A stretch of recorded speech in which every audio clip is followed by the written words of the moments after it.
What's up, boys and girls? In today's Mi40 University Supplement Spotlight, Dr. Wilson and I are going to discuss glycerol. I don't claim to be an authority on glycerol, so I'm going to pass the mic over to Dr. Wilson and just ask some strategic questions to pry it out of him. Go ahead. Let's do it. So, all right, so what's glycerol? I think all of us know what fat is. We talked about this in an earlier episode. Basically, fat is stored as a triglyceride, which is glycerol and 3 fatty acids. You take those 3 fatty acids off, you have glycerol. And it's basically it's a 3-carbon molecule that could be used for energy. It could even be used to make carbohydrates. But bodybuilders are like, well, they're not as interested in the energy components. They're interested in what? The pump, right? So basically, and in fact, like I know you've taken glycerol. Like, what do you notice on pumps? I definitely noticed an increased pump. I noticed, so I'm a big guy and I train a lot, and I notice a massive issue with hydration. Unless I'm taking 5-6 liters plus a day, I have an issue with hydration because of my frequency of training, especially when I'm getting ready for a contest.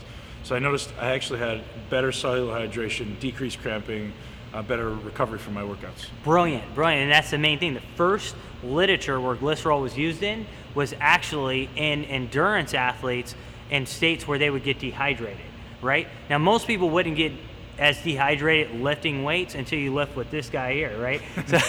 So if you come to the Mi40 gym, yeah, that's going to be a serious issue because you're training with a lot of high volumes. And so the main thing is actually glycerol actually helps us to retain fluid.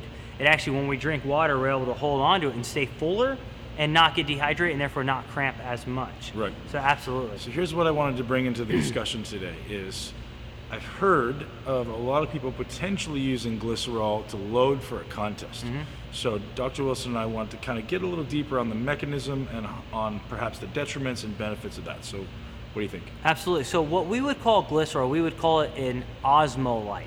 And basically an osmolyte or something that has osmolarity means it draws fluid to it, okay? So glycerol gets into the muscle, and being an osmolyte, it pulls fluid into the muscle. Now there's one study that was done by a good friend, Hector of mine, and basically what he did was he actually looked and gave a new form actually of glycerol, which is called Hydromax. Hydromax, yep. And we'll talk about why that's important in a second, but he actually found that basically it caused more intracellular fluid than extracellular, so that could be good. This is purely theoretical, but it's possible that if you get glycerol into the muscle, it'll pull some of that extracellular fluid in the muscle and make you fuller. Is because it's part of the triglyceride molecule, mm-hmm. Is it going to help pull fats into the cell? Well, it will definitely be used where basically, yeah, inside of the muscle, that could be used as sort of a scaffold to put the fatty acids onto it.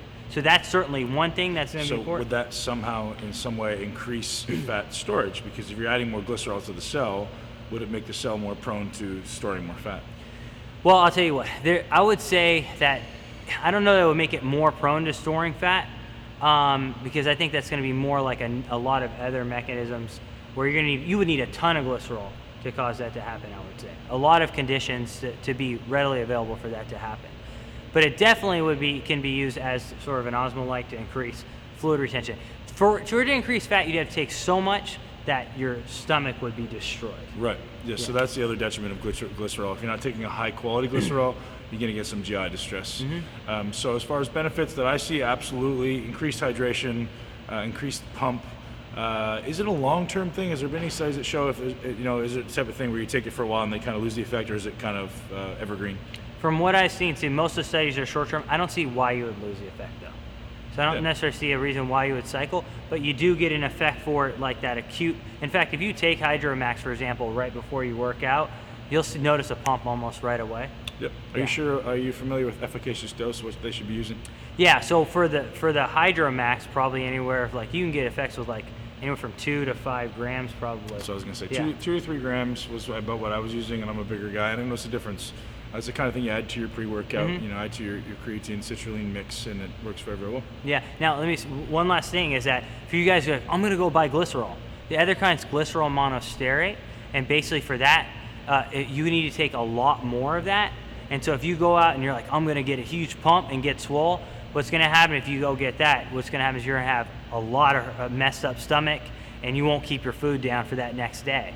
So that's why it's important that you stick sort of with like the higher quality kind. All right, this is Ben Pakulski from Team SciTech Nutrition, Dr. Jacob Wilson from the University of Tampa Human Performance Lab, out.